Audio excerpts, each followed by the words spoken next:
তুমি মাটির ঘরে থেকে যদি মাটির প্রদীপ হও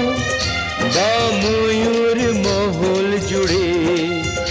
যদি ঝাড়বাতি হয়ে রাও, তুমি মাটির ঘরে থেকে যদি মাটির প্রদীপ হও